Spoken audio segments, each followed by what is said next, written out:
5 बड़ी बातें बाबा साहब भीमराव अंबेडकर जी के जीवन से ज़रूर सीखें। बाबा साहब एक महान ऐसे व्यक्तित्व है जिनके जीवन से युवा अनेक शिक्षाएं ले सकते हैं। हम ऐसी ही 5 बातों के बारे में चर्चा करेंगे कि यदि उन बातों को कोई व्यक्ति अपने जीवन में धारण कर ले तो वह अपने जीवन में तो कुछ कर ही लेगा, साथ ही साथ दूसरों के लिए भी बहुत कुछ कर जाएगा। पहली बात जो हम बाबा साहब से ले सकते हैं वो है शिक्षा का महत्व जाने। बाबा साहब भीमराव अंबेडकर के अनुयायी रामदेव नीमगढ़े अपनी पुस्तक Hind tiger shadow the autobiography and Ambedkar's में लिखते हैं कि बाबा साहब रात में पढ़ाई में इतने खो जाते हैं कि उन्हें बाहर का कुछ भी मालूम नहीं रहता था। एक बार जब वह स्टडी रूम में गए और उन्होंने बाबा साहब के पैर छुए तो बाबा साहब को लगा कि वह उनका कुत्ता टॉमी है।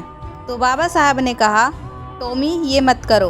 बाबा साहब पढ़ाई में इतने खोए हुए थे कि उन्होंने इंसान के स्पर्श को कुत्ते का स्पर्श समझा, क्योंकि वह पढ़ाई में बिल्कुल डूबे हुए थे। यह जब बाबा साहब ने देखा तो वह चौंक गए। कोर्ट जाने के बाद बाबा साहब दुकान के चक्कर लगाया करते थे और घर आते समय उनके हाथों में किताबों का एक बंडल रहता था। बाबा साहब ज्ञान लेने को अत्यंत महत्व देते थे। मशहूर लेखक जॉन गुंथर ने कहा, 1931 में जब उन्होंने राजगृह में बाबा साहब से मुलाकात की तो उनकी लाइब्रेरी में 8000 किताबें थी और कहा जाता है कि उनकी मृत्यु तक उनकी लाइब्रेरी में 50,000 से ज़्यादा किताबें हो चुकी थी। और बाबा साहब कहते थे कि शिक्षा उस शेरनी का दूध है जो पिएगा वही दहाड़ेगा। और कहा भी जाता है कि विद्या को कोई नहीं चुरा सकता, विदेश में विद्या ही मित्र होती है।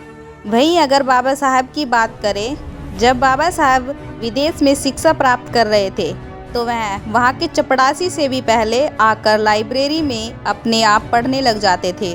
और हाँ दोस्तों, बाबा साहब 14 से 15 घंटे से भी ज़्यादा पढ़ते थे और वह हमेशा कहते थे कि जीवन में ज्ञान प्राप्ति को अत्यंत महत्व देना चाहिए, ज्ञान को ज़्यादा से ज़्यादा अर्जित करना चाहिए।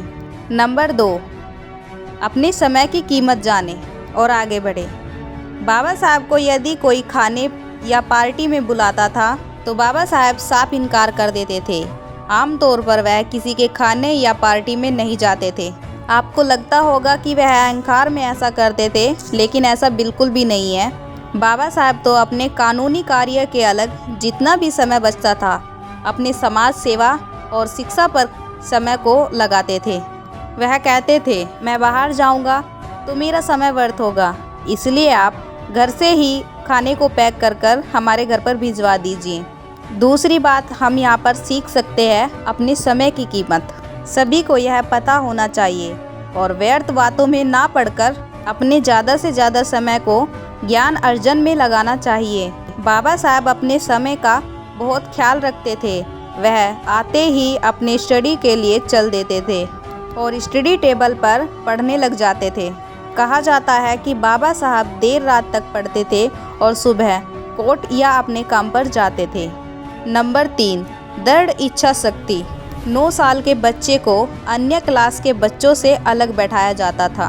बाबा साहब अपने बैठने के लिए घर से बोरी लेकर जाते थे और उस बोरी को स्कूल का चपड़ासी भी हाथ नहीं लगाता था, तो इसलिए बाबा साहब उसे रोज़ घर लेकर जाते थे और अगले दिन रोज़ स्कूल लेकर आते थे। वहीं बाबा साहब को स्कूल से पानी पीने की भी अनुमति नहीं थी, जिस मटके से अन्य बच्चे पानी पीते थे। स्कूल का चपड़ासी उन्हें दूर से पानी पिलाता था और उन्हें अनेक भेदभाव का सामना करना पड़ा था। एक बार तो उन्हें बैलगाड़ी से इसलिए बैलगाड़ी वाले ने उतार दिया था क्योंकि वह महार जाति से आते थे और उनके बाल भी एक बार नहीं काटे गए थे।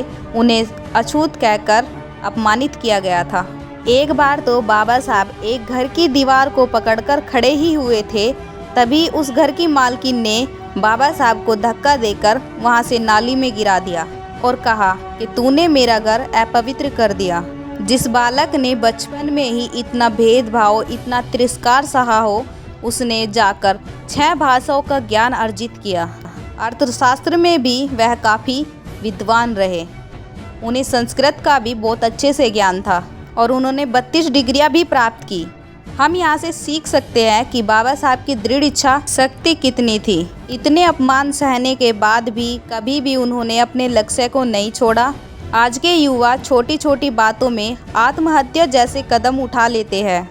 आए दिन ये खबरें आती है कि स्पोर्ट में हारने के बाद एक लड़के ने सुसाइड कर ली या प्यार में हार प्राप्त होने पर एक लड़की ने खुदकुशी कर ली। हम यहाँ बाबा साहब से सीख सकते हैं कि हमारी दृढ़ इच्छा शक्ति मजबूत होनी चाहिए। किसी व्यक्ति की अच्छी बुरी बातें भी हमें अपना लक्ष्य प्राप्त करने से ना रोक पाए।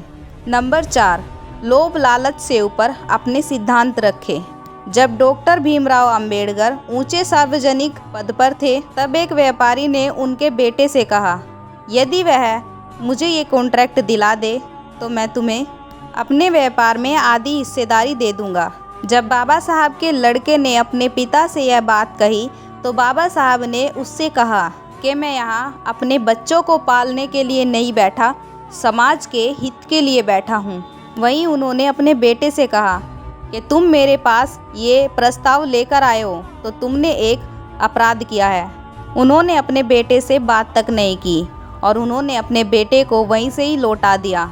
वहीं आज़ाद भारत में बाबा साहब को मंत्रिमंडल में कानून मंत्री का पद दिया गया था। जब नेहरू जी प्रधानमंत्री थे तब बाबा साहब ने कानून को लेकर नेहरू से और अन्य मंत्रियों से कुछ मतभेद हुआ, जिस पर बाबा साहब ने कानून मंत्री से इस्तीफा दे दिया। हम यहाँ पर सीख सकते हैं कि बाबा साहब का जीवन एक सामान्य तौर से शुरू हुआ था और वह अपने जीवन में उच्चतम पदों पर पहुँचे, परंतु उन्होंने कभी भी अपने जीवन में लोभ या लालच को आने नहीं दिया। उन्होंने अपने सिद्धांतों पर अपना जीवन व्यतीत किया। जहाँ आज के नेता छोटी छोटी बातों पर बिक जाते हैं, वहीं बाबा साहब ने बचपन से अभाव और जाति प्रथा के अनुसार भेदभाव सहकर भी अपने आप को बिकने नहीं दिया।